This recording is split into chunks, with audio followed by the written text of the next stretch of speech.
Hi, my name is Diane Hall. I'm the naturalist with the Marshall County Conservation Board, and we're out here at the Isaac Walton Lake grounds today for our final session of our Uncle Ike Nature Program, which this year is the Wonders of Wildlife series. And today it's going to be There's No Place Like Home, because we're going to take a look at backyard wildlife.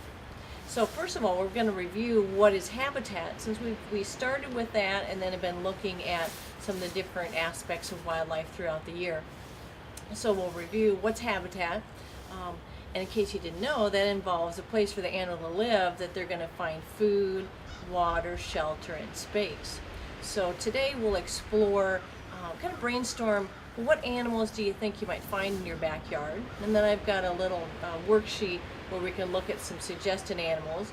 Then we'll do a little research and figure out, well, if I want to attract that animal to my yard, what do I need to provide? So we'll do a little study, and then we're going to go out on the Ikes grounds and decide, oh, if I am such and such animal, where would I find my food, my water, my shelter, place to raise young, and see if this area is adapted to that animal that they chose, and then we can transfer those ideas to their own backyard. And it's always fun to have a little craft with our Uncle Ike activities, so we're going to make a little hummingbird feeder out of a baby food jar, and this will be a project that they can take home as well. I also like to involve literacy in our activities, so I have a book called The Salamander Room by Ann Mazer that we'll read, and it's a story about a boy that finds a salamander in the woods and wants to bring it home. And it's actually against the law to take wildlife from the wild and bring them home, but in the book he explains to mom, I'm going to do this for food and this for water and shelter, and so we'll look at those habitat aspects of the book, and then we can also discuss, hey, the best spot for that animal is actually out there in the wild where you found it. So fun to observe, but we do need to leave it there. So anyway, we'll look at how can you provide habitat for wildlife in your very own backyard. The puzzles are gathering activities, so they're for you to do as people are gathering. Now that we're going to start, if you want to you can take the puzzle home with you. So just kind of put the puzzle aside for now, because we're going to go ahead and get started. My name is Mrs. Hall, naturalist with the Marshall County Conservation Board, and I'm so glad to have all of you here today for our final session in our year-long series that we've been doing. Good morning. You guys want to sign in? And then find a spot. We kind of scooch together. Maybe we can scooch together a little bit more so we can all fit on the same table. Or actually, they saved you a spot, didn't they? Oh yeah, there you go. All right, yeah, saved you a spot right there. Okay, so we are doing There's No Place Like Home today, because it's going to be backyard wildlife. And I wanted to make a little announcement. Let me find a container here. Does anybody drink liquids or beverages out of containers like this with the screw top lid? There's juice and milks that come I in do that. Bob's last glam. Because I need like 40 of these for a craft project in May. And my address So, is 7. Okay, if I know the you, address. If you have containers like this, rinse them out and bring them to the Nature Center if you could by May 1st. Where's that at? The Grimes Farm and Conservation Center. It is west of Highland Acres Road on 233rd Street, between Lincoln Way and Iowa Avenue. Okay. So that would be fantastic. So that's that. And the other announcement is there's some spots for you right over there. The other announcement is for Earth Day and Arbor Day on April 26th. Arbor Day and Earth Day on April 26th out at the Grimes Farm. It's going to be an afternoon of a variety of activities. And I have one copy of this if somebody wants to take it. But anyway, so at 1 o'clock, from 1 to 2, there's an insect inspector puppet show. There's a puppeteer, patchwork puppets that's coming, so it's a really good presentation. So that will be good bugs and bad bugs. And then from 2 to 2:30, you can borrow our insect nets and our magnifiers and go out and see what kind of bugs you can find. Do some exploration. And then adults are probably really interested in the next session, which runs from 2:30 to 4. You heard of the emerald ash borer? And it's, coming into Iowa, and in Michigan and other states, it's killed millions of ash trees. So we are having a seminar from 2:30 to 4 on April 26th, and we have some people from the Emerald Ash Borer team that are coming to present. So it's straight from the source there. And then from 4 to 4:30 is a tree planting. We have some new apple trees that we're gonna plant at the Grimes Farms. What day is that again? It's the last Saturday of April, 26th. Okay. I think there's a lot of things going on. Some things are in the morning. This is in the afternoon. And then I have one copy of this. This is information that was in the newsletter, but we put this together for another event, and I had some left over. So this has Nature Story on there for preschool age kids.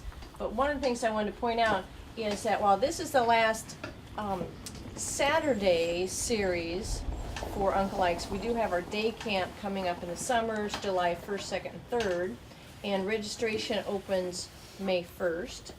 This is for the same age that you are here, 1st through 5th grade. And this year's theme for camp is Iowa's own tropical zone. So there'll be a tropical rainforest in the clubhouse, and we'll see how that's connected to Iowa. And Is there a charge for that? It's $20 Per day or for the whole thing? for the whole 3 days. Yeah, bring your own lunch, but it's just $20. And the Uncle Ike program is co-sponsored by the Isaac Walton League, which is, of course, where we are today. All right. And then there's Kids to Parks Day, which is with Park and Rec. The Conservation Board will have a bunch of fun activities to do involved in that, and that's May 17th. Anyway, enough of the advertisement. Now I need a drink of water.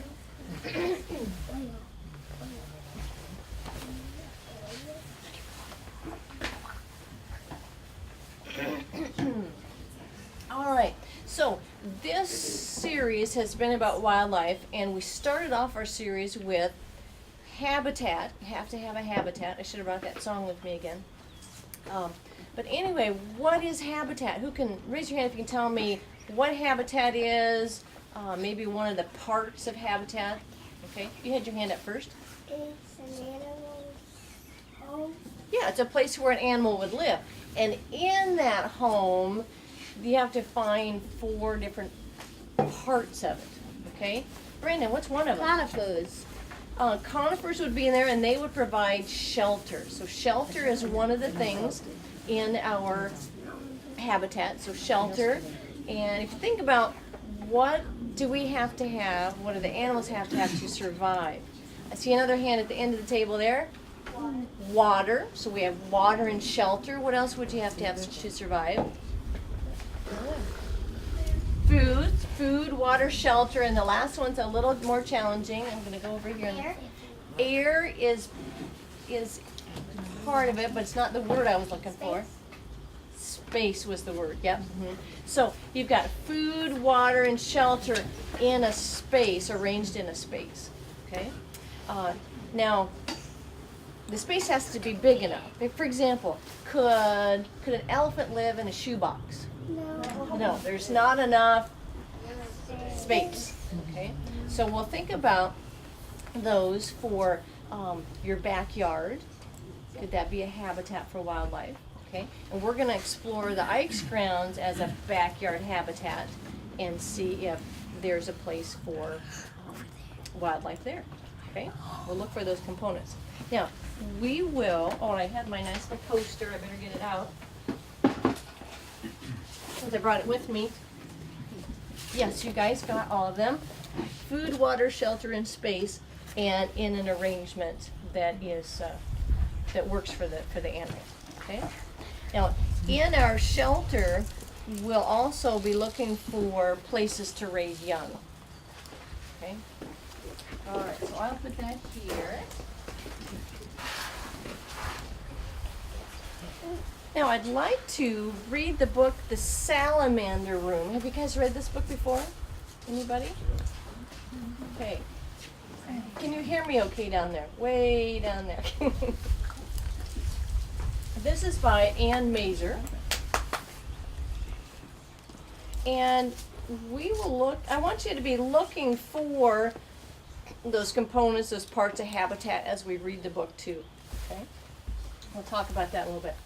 So Brian found a salamander in the woods. It was a little orange salamander that crawled through the dried leaves of the forest floor. The salamander was warm and cozy in the boy's hand. "Come live with me," Brian said, and he took the salamander home.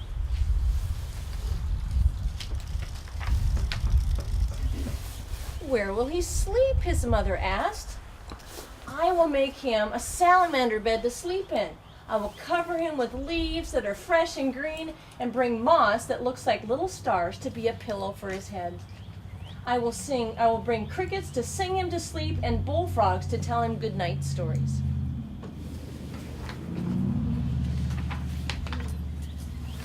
"And when he wakes up, where will he play?" Mother said. "I will carpet my room with shiny wet leaves and water them so he can slide around and play. I'll bring tree stumps into my room so he can climb up the bark and sun himself on top. I will bring boulders that he can creep over. He will miss his friends in the forest," Mom said. "I'll bring salamander friends for him to play with. They will be hungry. How will you feed them?" Mom said. "I will bring insects to live in my room. And every day I'll catch some and feed the salamanders. And I'll make little pools of water on top of the boulders so they can drink whenever they're thirsty." "The insects will multiply and soon there will be bugs and insects everywhere," Mom said. "I will find birds to eat the extra bugs and insects, and the bullfrogs will eat them too." "Where will the birds and the bullfrogs live?" Mom asked. "I will bring trees for the birds to roost in and make ponds for the frogs." Wow, that's a lot. Here's my favorite page. "The birds need to fly," Mom said. "We can lift off the ceiling. They will sail out into the sky, but they'll come back to my room when it's time for dinner because they know that the biggest, juiciest insects are there."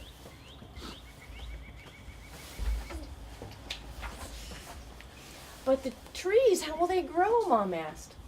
"The rain will come through the open roof, and the sun too, and vines will creep up the walls of my rooms, and ferns will grow under my bed, and there will be big white mushrooms and moss like little stars growing all around the tree stumps that the salamanders climb on."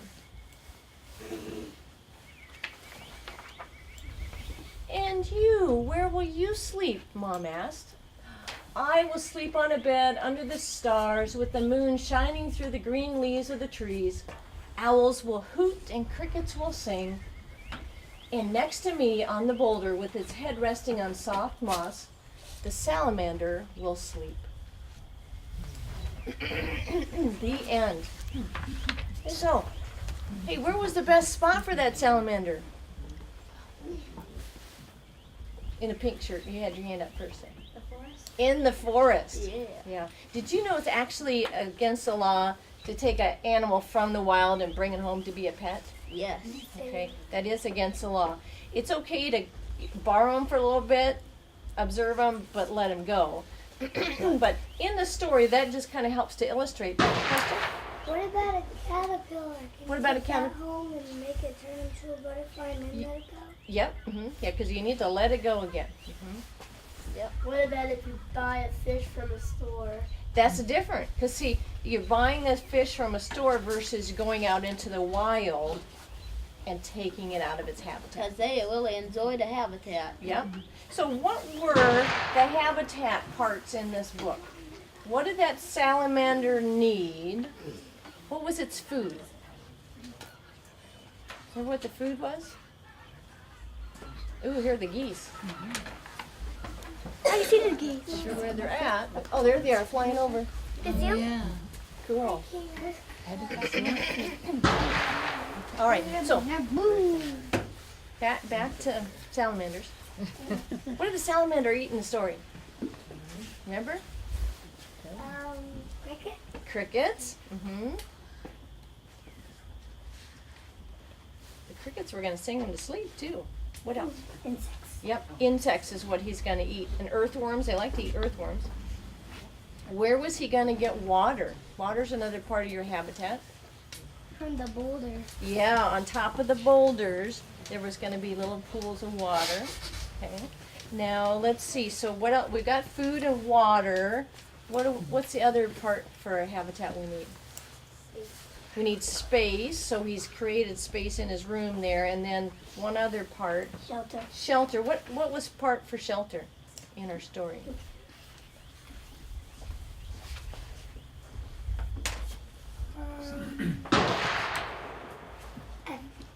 Okay. So he had my favorite page. They had to lift the roof off, the ceiling off, because what was growing? What had to grow up? The trees. The trees had to grow up. So we needed the trees in there. We needed that forest to be around there. So he had the tree leaves to get under, the moss, the ferns. So these ferns would provide some shelter. He could tuck down underneath. Okay. What do we need for a shelter? What do we use for a shelter? Our home. Our house, yeah. So if we want to think about animals and their shelter, we have to think about what would provide shelter for them. We had our leaves here. How about a rabbit? What kind of shelter would be? It's a pet rather Yeah, the cage for a pet rabbit. What if it's a wild rabbit? Pardon? than prairie. The prairie. And so that's the big habitat, but if we looked inside the prairie, what's the actual shelter? What's the flower, the grasses, yep. Can tunnel under some grasses, okay? It's barrow. It's what? It's burrow, yeah, under the ground, or just actually a little depression. They also like stick piles. So if you had some sticks, but big enough spaces so they could crawl in there, those are nice shelters for rabbits too. Okay? All right. Now, think about your backyard. Okay? What animals or signs of animals have you seen in your backyard? And let's keep a mental list because I don't have anything to write on. What's one thing? One animal. Only sometimes I see squirrels because our dog chases them. Okay, so squirrels. Brandon? Robins. Robins. Deer. Deer in your yard. Okay. I got him come through my yard, eat my plants. Gardener. A garter snake. Yeah. A raccoon. Raccoon. Okay, way in the back. Cats. Cats in your backyard. Okay. All right. Rabbits. Possum. Possum. Mouse. Mouse. Dog. Dog. Let's think wild though. Let's think wild. One time we had a groundhog. I know how to When? Caterpillar. Caterpillar. Deer. Deer. Can you tell me we had a groundhog? One time we had a groundhog in our. I've had a groundhog in my yard. We had mice in our Yeah. house before too. Had what? There was a time when we had mice in our house before. Yep. Frog? Squirrels. Squirrels. Yep, we had squirrels. Moles. Moles in your yard. Yep. Bullfrogs. Bullfrog. How about some tree frogs in your yard? Well, raccoons. Yeah. So one more. But different kinds of insects in your yard. I like it when the monarch butterflies come to my yard, and some other butterflies. Okay. Did you find some fun looking animals in the backyard? All right. Let's focus back up here. Focus back up here, guys. Okay, now what we're going to do is I would like you to select, this is an idea is up here, but you could select an animal that's in this backyard, and we want to find out if it could survive in this backyard or your own backyard. Okay, but we're gonna investigate this like this was your backyard. And so what you're gonna do is you're gonna select an animal. then you're going to figure out what does it eat. You got some of those clues right here. Figure out where its water source is. So we're going to walk around and look. Where could they get water? Where could they get shelter? And where would their food be out here? Okay. And then I only have 3, or is it 3 sets or 4 sets? I have 3 sets of tags that we can use. And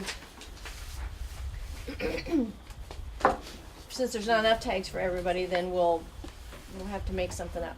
Okay? You'll have to remember where your spots are.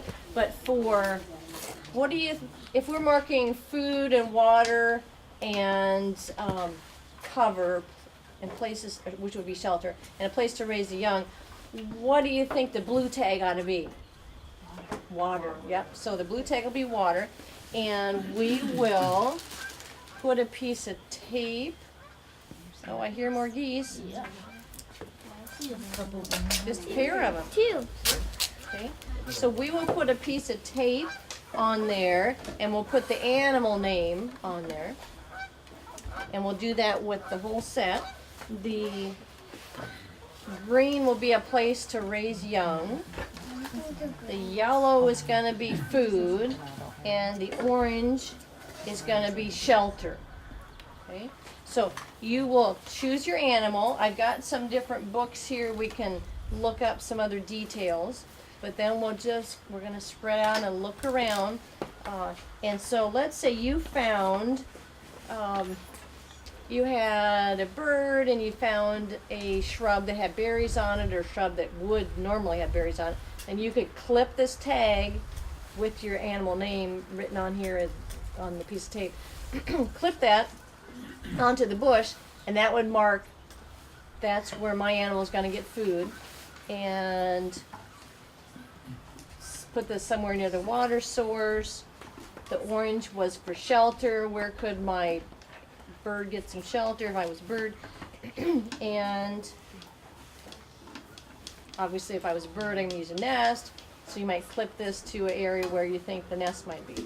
Okay, so of the 3, we have 3 animals that will have tags, and the rest of us will have to just kind of remember, or you could work in larger groups.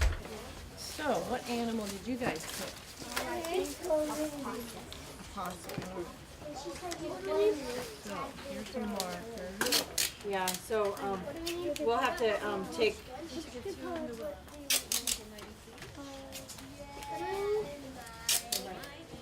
Hold on, Allie. I don't.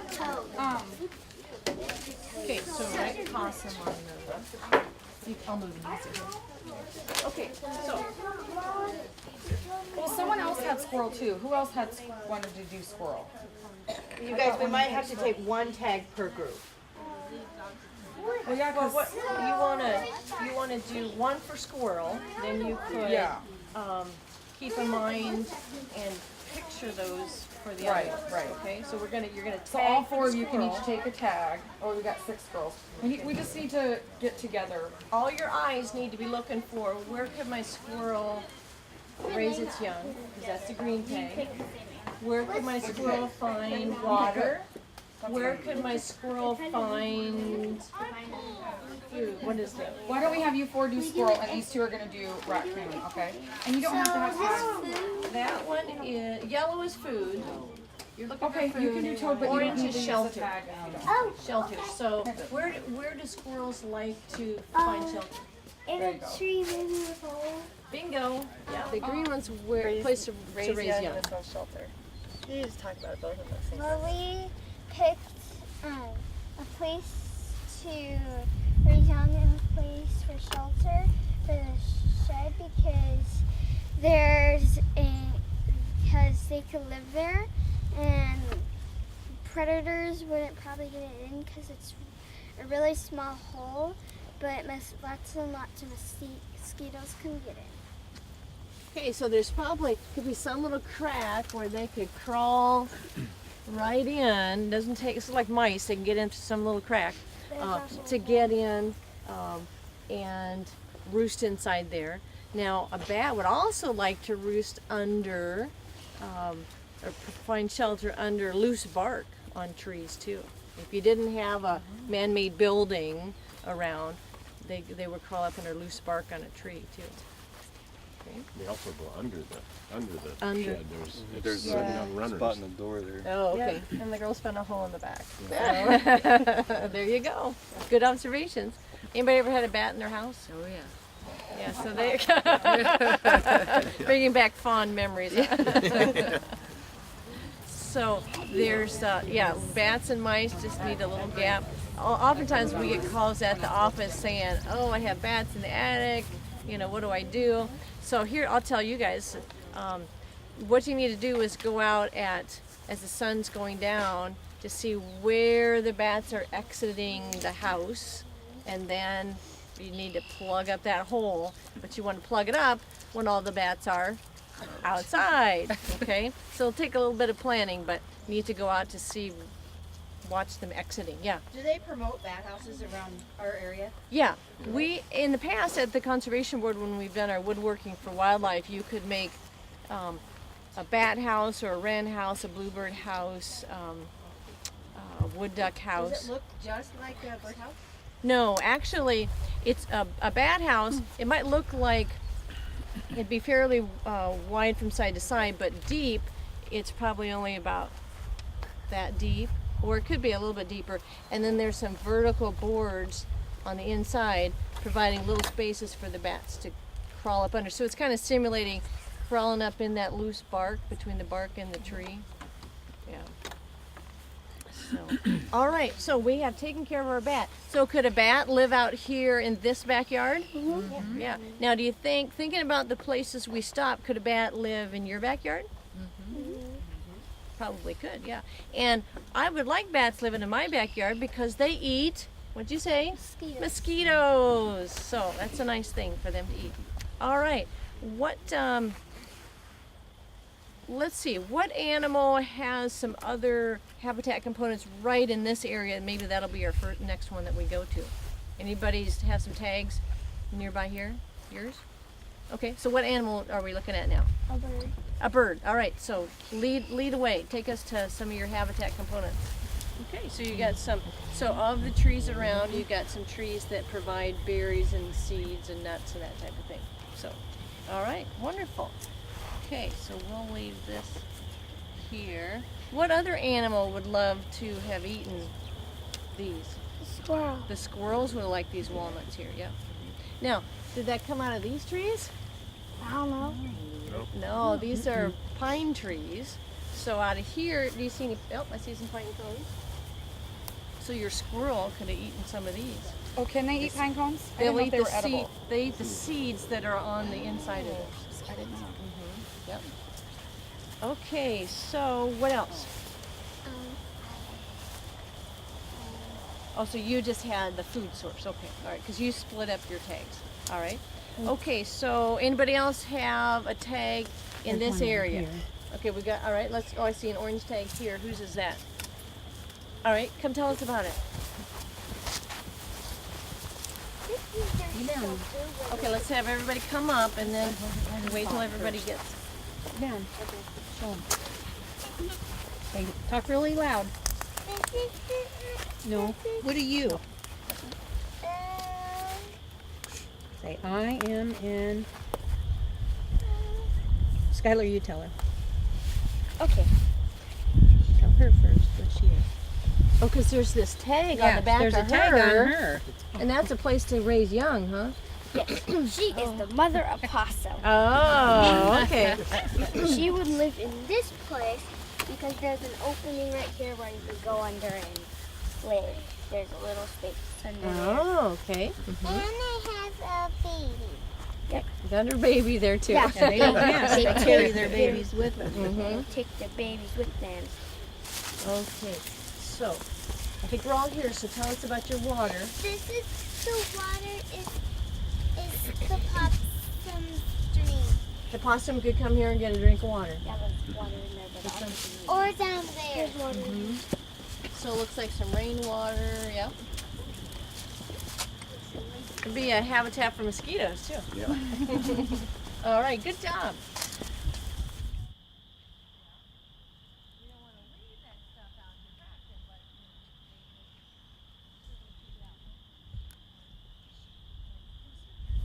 Well, the reason I picked a squirrel shelter to be here is because there's lots of holes in this tree, but I couldn't find one that goes all All the way through. So this is simulating that it'd be a hole in the tree.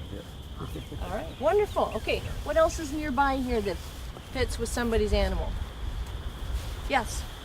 And your animal was a bird, right? Okay, so take us to some places.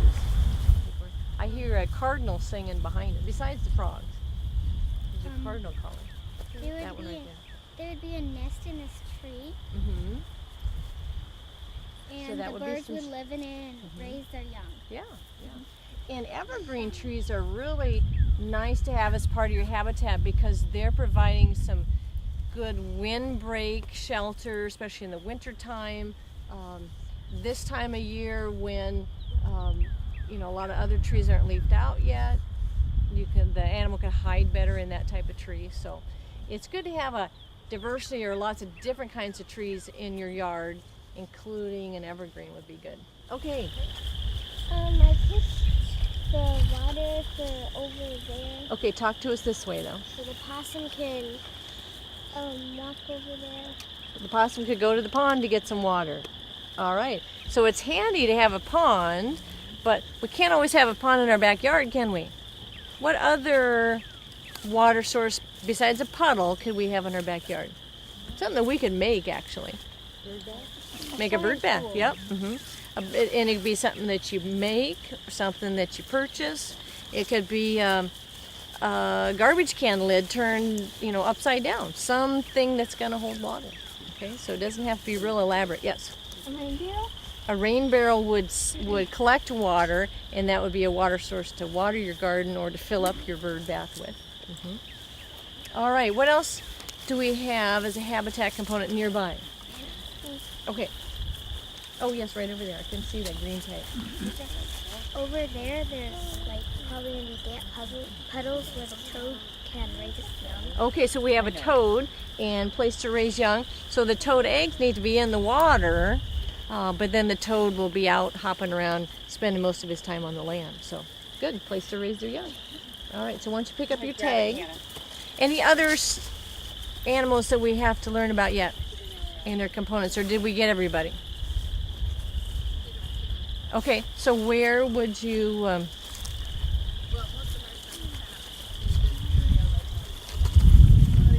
It's kind of chopped off at the top. It might be hollow in there. It would want like a hollow place to live and raise its young. And then down by that over the lake you could get water, and if a waterfowl had laid a nest there, it could eat its eggs. Eat the eggs of the bird, yep. Or eat them. Or what else did we say they might eat? Up at if we're grilling some food and somebody might just eat the threw out scraps some scraps of their hot dog, they might eat that. Yeah. We don't want to leave that stuff out to attract them, but they would certainly seek it out. Okay. All right. Did we do yours yet? We didn't do yours, did we? What animal did you guys choose? A squirrel. A squirrel. Okay. So now your squirrel spots might have been different than somebody else pointed out, but tell us about yours.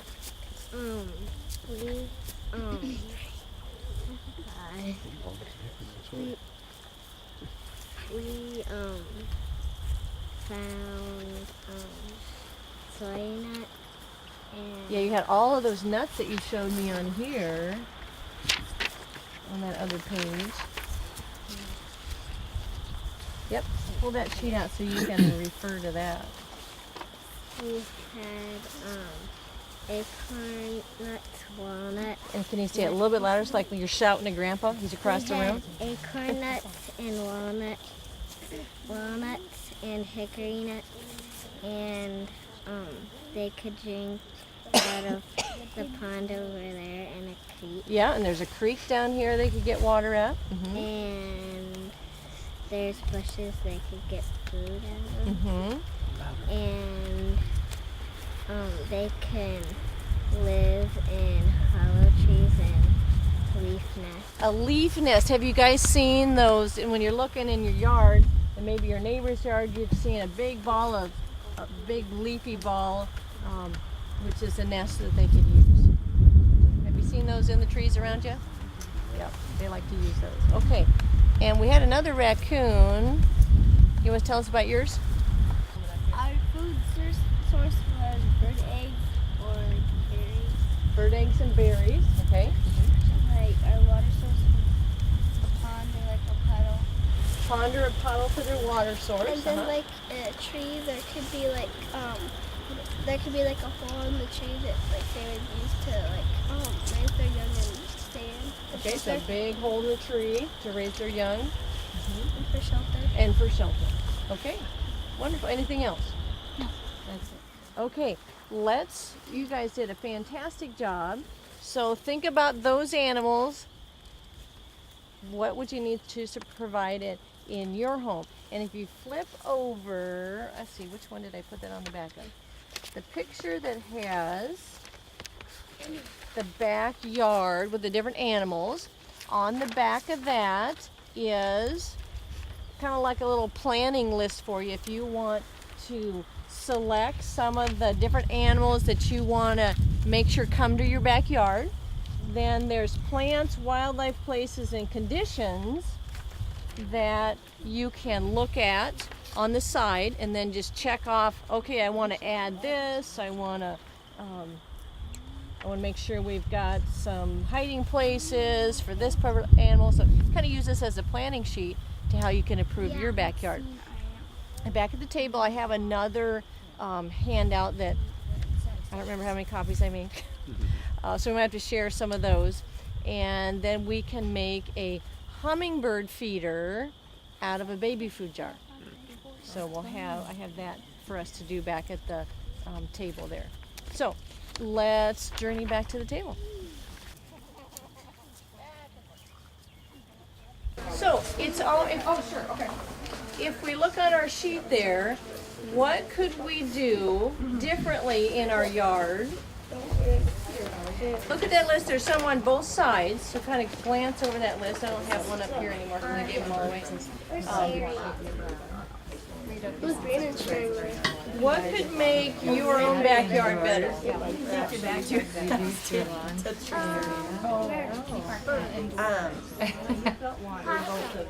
put a bell that was on her collar anyway, so that they can hear her coming. Because she really likes to be out in the back. Yeah.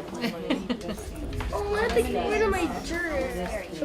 Okay, so you've had some time to discuss some ideas. So let's hear what you might have in your backyard, or what you might want to add to your backyard based on that list that you see there.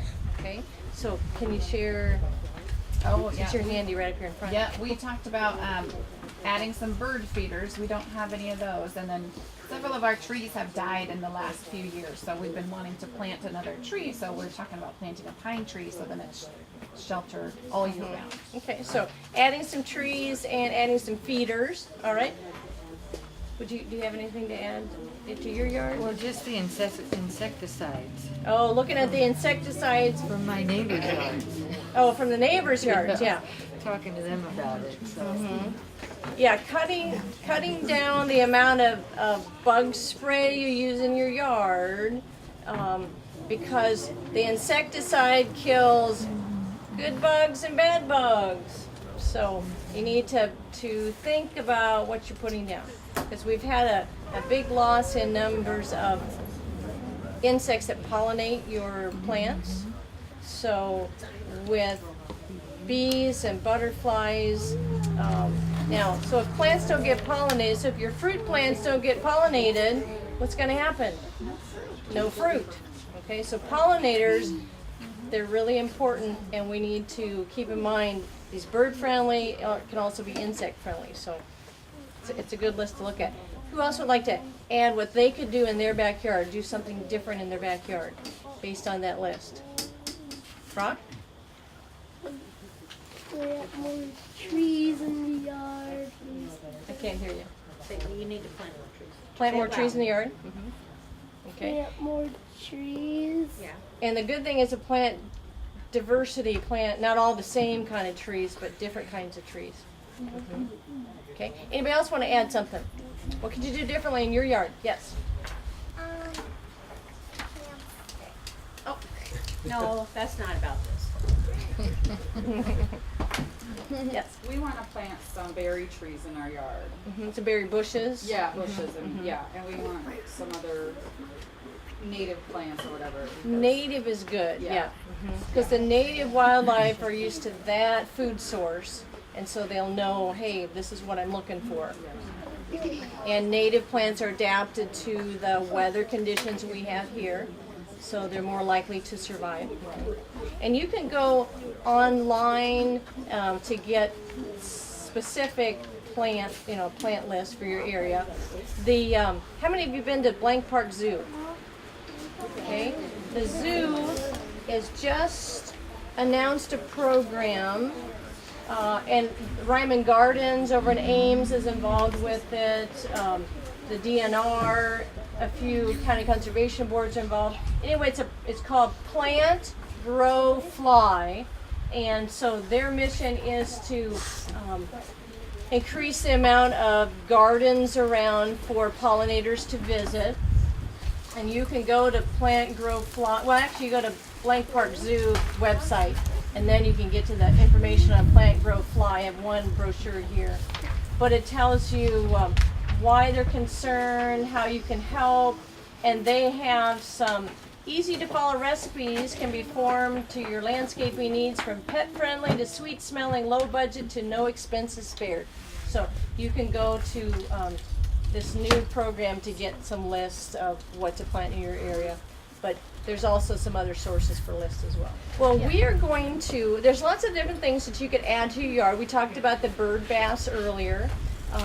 You can put out feeders. We're going to make a little hummingbird feeder out of a baby food jar.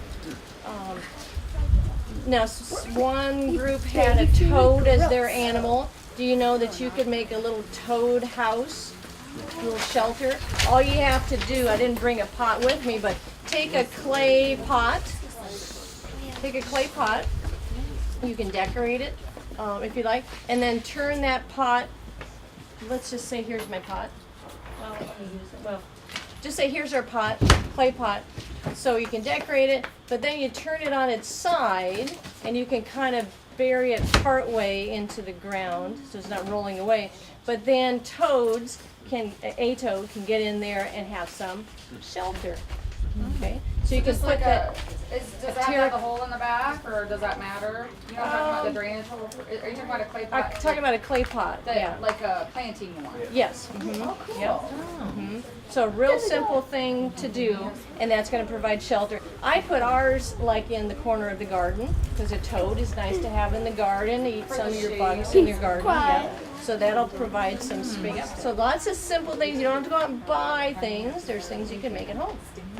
So we have a half hour left, and we will make some hummingbird feeders. So pardon? I don't know. I have to count how many pieces of, how many things I have here. I also have some games for us to play, so if it's too many people making at one time, we can do 2 activities at once too. So okay. So let me explain how we're doing our. And I have directions you can take home, so if you want to make more. So we are reusing. Are you? If we focus up here. So let me get all my things.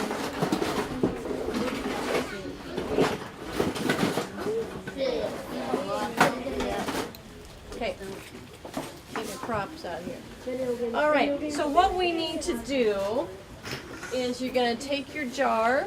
We need to create some holes in the bottom for the hummingbirds to feed from. And you can see the little finished product here. You can see the holes on that side. So I have 2 hammers and 2 blocks of wood. So we'll have a hammer station. And you need to put the lid on. If we can get the lid off of this jar. Here we go. Now I want you to put the lid right side up on the jar so that the sharp points are going to be on the inside of the jar and not the outside of the jar. Okay, and then we can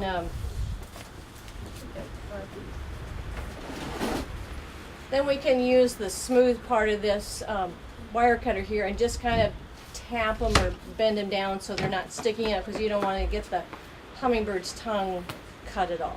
So we want to kind of bend those sharp points down, but we want to keep them on the inside. So that's why you're going to put your lid on this way and then hammer in 3 or 4 holes.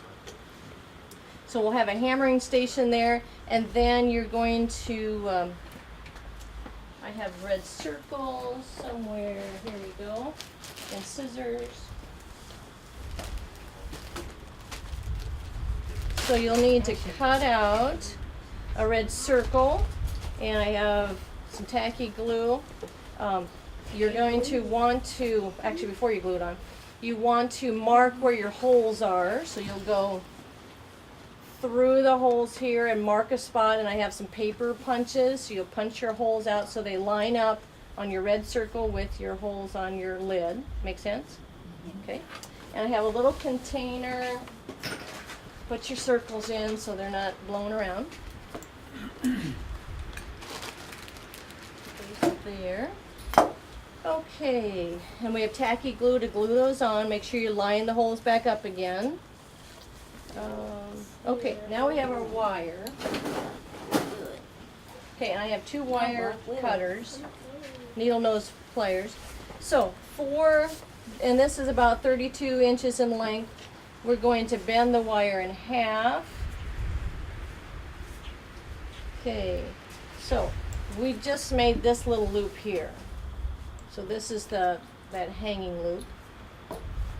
And, okay, so bring them together and you're going to twist that up. I don't want to use up all my wire here. I'm hoping there's enough for everybody.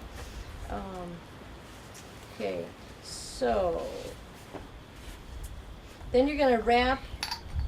So what I created here, this is your hanging piece. Birds could perch on those. So you can make just bend your wire. It doesn't have to be exactly like this. Be creative. But you want to then twist this wire and then put it up next to, it's going to take several hands. Then you're going to go up and you got to get your wire around the jar. So you want to twist tight here and twist tight here to lock that in. All right? And you might have an adult help you get that snug, and using the needle nose pliers to twist that sharp, I think, or tight is going to be best. Now, you can also add some little, I got a package of beads if you want to add just a few beads, and then I just curly cued with the needle nose pliers the ends here to lock the beads in place and just to cover up the sharp end of the wire. Okay? Be creative, it doesn't have to look exactly like this. And then you can buy hummingbird food, but why buy it when you can make it yourself? And so on here is the recipe. So to make hummingbird food, you just take 4 parts of water to 1 part of sugar. So if you wanted to make 4 cups of water and 1 cup of sugar, or a smaller portion of that, you just dissolve. So you heat up your water, dissolve your sugar in it, let it cool off, and then you put it in your hummingbird feeder and hang it up.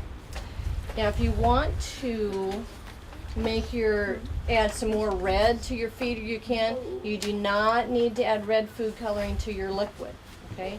Food coloring is not really good for us. We don't need to, give it to the birds either. So by having red on your feeder, that's what's going to attract them. The liquid does not need to be red. Okay? And then you could screw your holes on, and you want the holes to be at the bottom, so you just turn your hanger, because your lid's going to screw on, figure out where your holes are, and then you can adjust your hanger so the holes are at the bottom, and then hang it up. And so this doesn't hold a whole lot, so you want to be sure you check your feeder frequently and keep it filled up. How far can they reach inside that? Well, they have a long tongue, but that's why we want to have it hanging at an angle like this. Okay. Okay. Where would you hang that?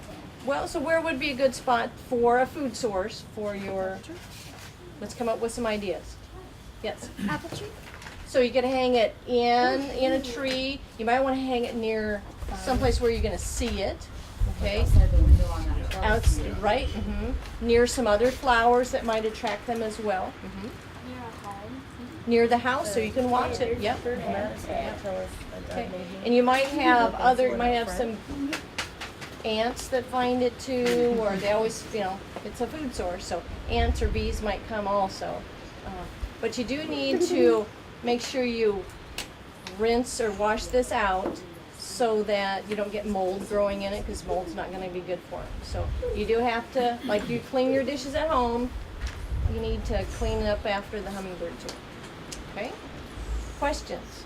I have a sheet that gives you directions, so it's kind of hard to show this big group all of these. I'm just going to kind of lay things out so you will pick up your materials and then make them. So let me finish laying out here. Baby flies. We're gonna wait for the second round.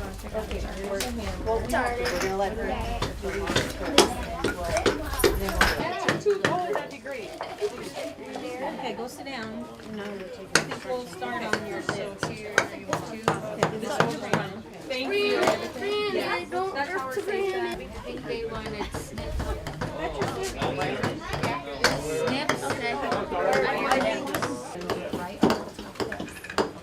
Wait, do I know those things? Here, I can see that. Carrie, have you got your holes? Can we use the board, please? Okay. Put it there. What else? Did you get directions? Here, get somebody else. No, not in the middle. Did somebody need the board and the hammer? Down there? Hold it tight. Don't want to be so. Okay, we'll get you a jar. Take that lid off, but keep track of them. Start off with It's a different kind of glue than Middle school kids can do that. Well, I think they're smart, they're gonna try to back there. What it was basically for,